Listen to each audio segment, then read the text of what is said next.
CBS가 리얼미터에 의뢰해 대선 후보 지지율을 조사한 결과 일명 실버 크로스 현상이 현실화됐습니다. 두 사람이 딱 붙었습니다. 안은 다 빠지고 5월 5일을 기점으로 이깁니다. 국정의 파트너로 생각하지 않습니다. 제가 반드시 이겨서 어떻게든 막아내야겠다는 다짐을 합니다.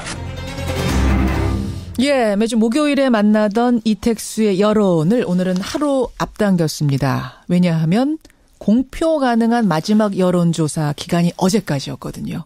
예, 그 여론조사가 어제 끝났습니다. 바로 그 결과를 가지고 따끈따끈한 결과를 가지고 이택수 대표가 나오셨어요. 어서 오십시오. 네, 안녕하세요. 그러니까 어제까지 조사한 것만 공표가 가능하다 이 얘기예요. 네.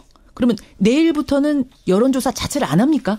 오늘부터는 비공표 조사는 할 수는 있는데 공표를 못 하는 거죠. 그러니까 오늘부터 네. 할 수는 있는데 실제로 하기도 하죠. 네. 하기도 각 합니다만. 정당과 또 리얼미터 같은 경우도 예. 5월 9일 날 CBS와 예측 조사, 출구조사 성격의 예측 조사를 하기 때문에 예. 미리 사전 조사를 계속 진행할 예정입니다. 해도 되고 하기도 합니다만 다만 발표를 못 한다. 발표는 5월 9일 투표 마감 직후에 할 수 있습니다. 예, 예. 이거 왜 그러는 겁니까? 왜 막아놓습니까?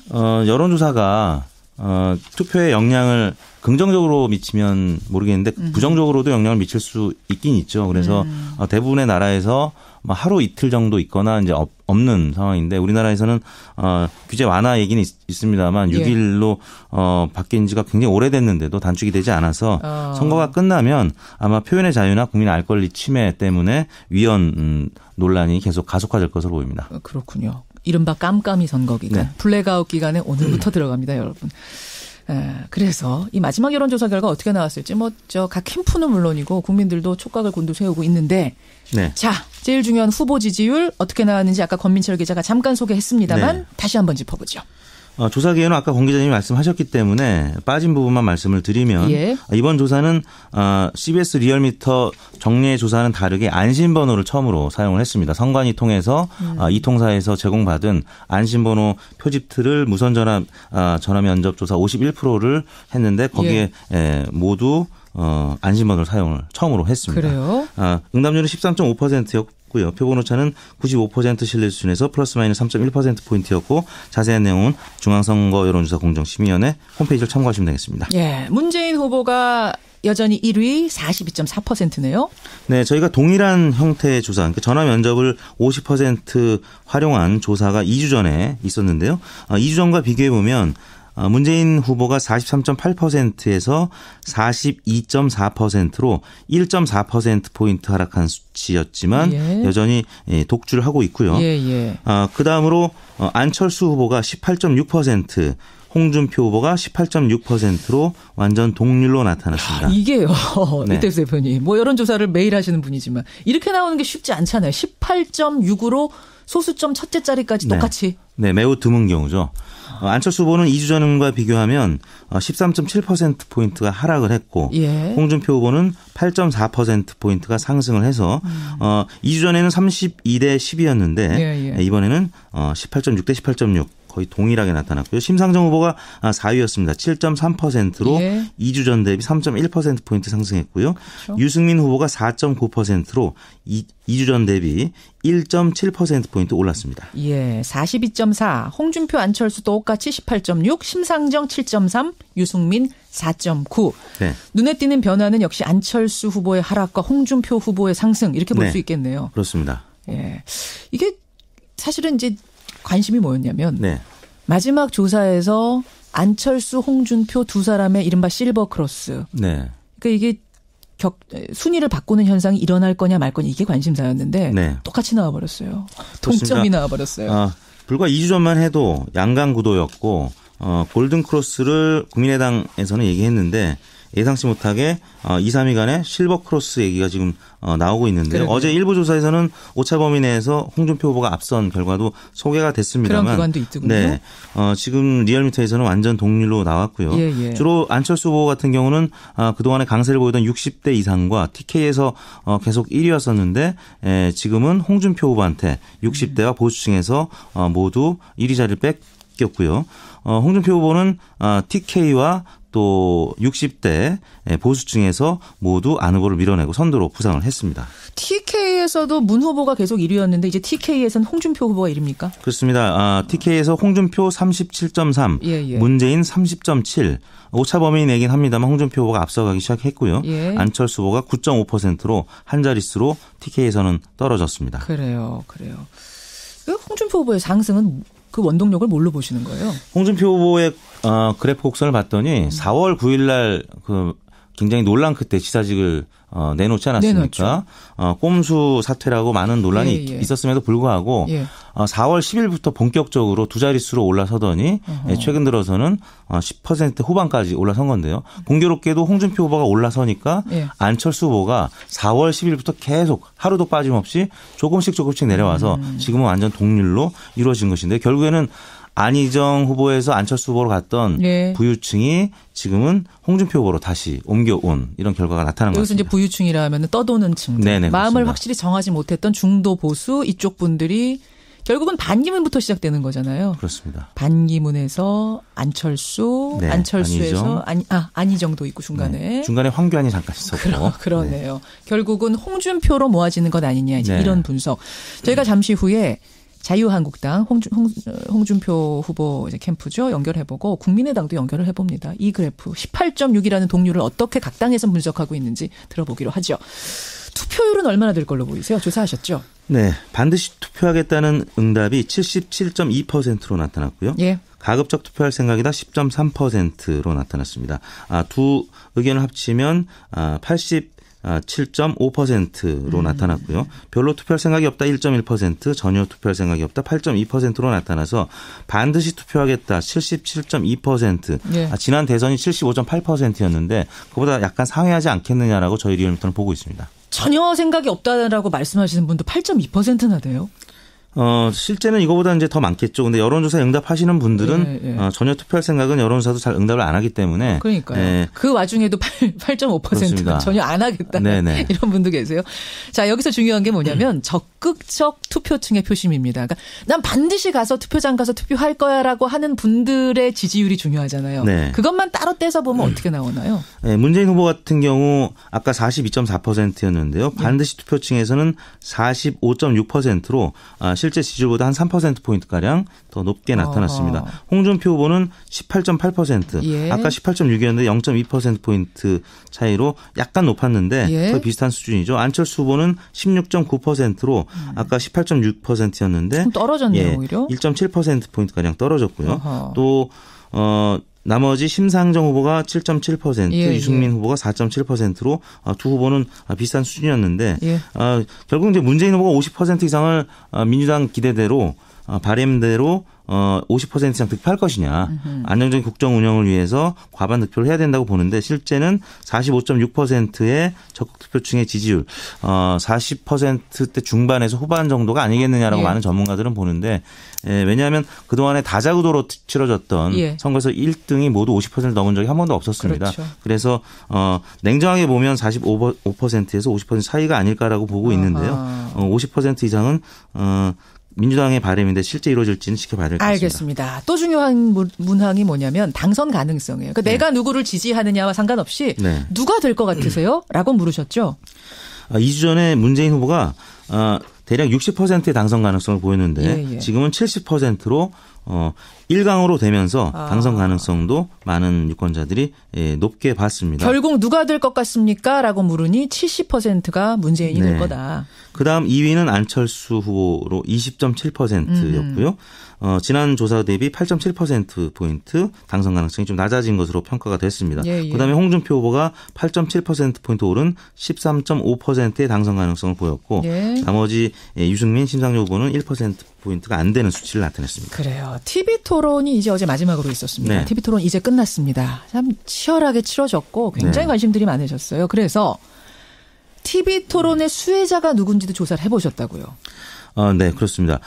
TV 토론이 일단 영향을 미쳤느냐 아니면 영향을 미치지 않았느냐 물어봤는데 영향을 미쳤다는 응답이 40.5%, 미치지 못했다는 의견이 54%로 예상보다 10명 중에 4명이 TV토론이 영향을 미쳤다고 응답을 했고요. 미치지 않았다. 난 별로 영향 안 받았어가 54%나 돼요. 그렇습니다. 보통은 이제 TV토론이 심리 효과에서 강화 효과라고 해서 보통 자신이 지지하던 후보를 계속 더 지지하게 만드는 효과가 이거보다는 더 높다고 평가를 해왔었는데 이번 대선에서는 워낙 압축적이고 빨리 진행되다 보니까 TV토론의 효과가 굉장히 높아졌다라고 평가를 했는데 실제 의견도 40.5%로 높게 나타났는데요. 그래요? TV토론 때문에 다른 후보로 교체했다는 응답이 12.7%, 어느 후보도 지지하지 않다가 이번 토론 때문에 특정 후보를 지지하게 되었다는 응답이 5.4%로 두 의견 합치면 TV토론으로 인해서 새로운 후보를 지지하게 되었다라고 응답을 해서 18.1%였는데요. 18.1%. 이 정도면 굉장히 큰 것으로 전문가들이 평가를 하고 있습니다. 알겠습니다. 제가 매주 여론조사 코너를 진행하면서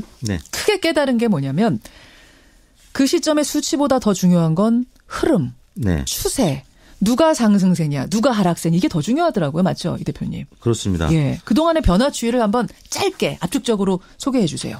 문재인 후보와 안철수 후보의 양강 구도에서 최근 TV토론이 본격화되면서 1강 2중 구도로 갔고요. 문재인 후보는 소폭 하락했습니다만 2위권 후보였던 안철수 후보가 격차가 벌어지면서 지지율은 약간 내려갔지만 2위와 격차는 벌어졌고 또 안철수, 홍준표 이 두 후보는 TV토론이 시작되면서 격차가 굉장히 줄어들더니 오늘 드디어 동률로 간 것이고요. 그러게요. 심상정, 유승민 두 후보도 TV토론 때문에 많이 약진을 했는데 특히 관심의 대상인 유승민 후보는 저희가 이제 일간으로 또 내일이나 모레 과거 이제 투표 결과는 또 지지율 결과 소개해드릴 수가 있을 텐데 저희가 분석 중인데요. 유승민 후보의 지지율은 언더독 효과라고 하죠. 동정론 때문에 소폭 상승하지 않을까라는 분석인데요. 일단 일간 지표는 저희가 내일이나 모레 기회가 되면 다시 소개를 해드리겠습니다. 여기까지 공표 가능한 마지막 여론조사 결과 이택수 대표가 소개해 주셨습니다. 이 조사는 언제 이루어졌습니까? 네, 5월 1일과 2일 이틀간 이루어졌습니다. 그러니까 5월 3일이 오늘이니까 네, 어제 5월 1, 2 이제 마지막이네요. 사실상. 예, 안심번호로 활용을 해서 그 유명한 안심번호.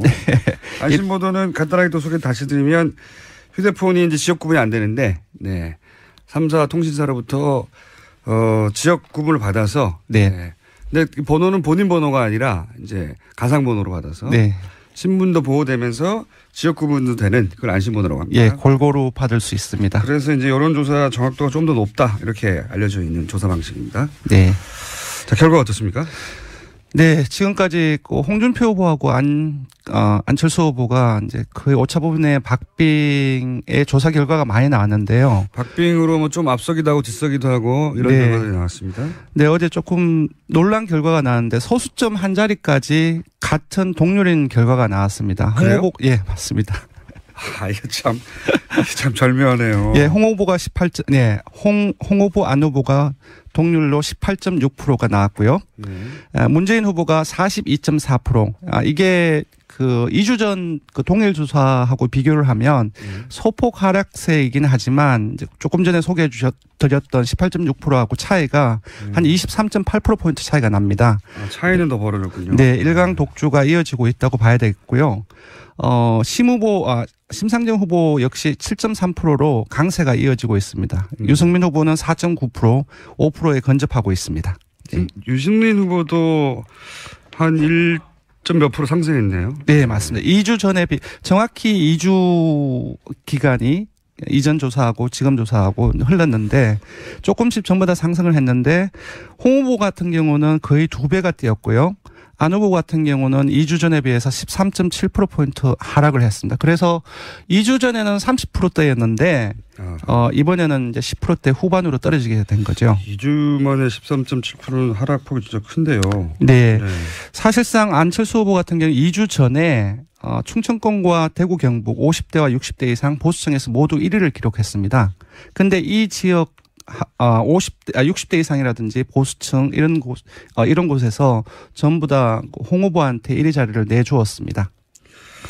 이제 문재인 후보도 2주 전에 비해서는 1.4% 하락했다고 했으니까 이 문재인 후보, 안철수 후보의 하락폭을 홍준표, 심상정, 유승민 후보가 각각 나눠서 가진 거네요. 네, 그렇게 볼 수 있겠습니다. 물론 이제 정확하게 어디로 갔는지도 분석이 필요하지만 네, 맞습니다. 네, 전체적으로. 네. 자, 그러면은 1강이 좀 더 강화됐다고 볼 수 있고 결과치는요. 네, 1강이 강화됐다고 볼 수 있고 유권자들의 심리 또한 대선 전망에 한 사람으로는 좀 몰리는 경향이 나타났는데요. 저희들이 당선 가능성 조사를 항상 합니다. 이것은 현재 지지율을 보려고 하는 목적이 아니라 이번 대선에서 유권자들은 대선 또는 누가 될 것으로 전망하는지 또는 심리를 보고자 하는 것인데요. 2주 전에 비해서 이 당선 가능성에서 문 후보가 10.7%포인트 상승해서 70%를 넘었습니다. 그러니까 홍 후보 같은 경우는 13.5%, 안 후보 같은 경우는 8.7%. 특히 안 후보 같은 경우는 2주 전에는 당선 가능하다라는 응답이 29.4%가 나왔는데요. 2주 후에는 8.7% 떨어졌습니다. 홍준표 후보와 안철수 후보는 사실 이 리얼미터 기준의 마지막 여론조사를 가지고는 이제 각각 본인들에게 유리하게 해석해서. 네네. 왜냐하면 홍준표 후보가 소수점 뒷줄까지 다 따졌는데도 홍준표 후보가 이긴 것도 아니고 안철수 후보가 이긴 것도 아니기 때문에 네네. 이 깜깜이 대선에서는 어떤 의미에서는 두 후보한테 공평한 결과다.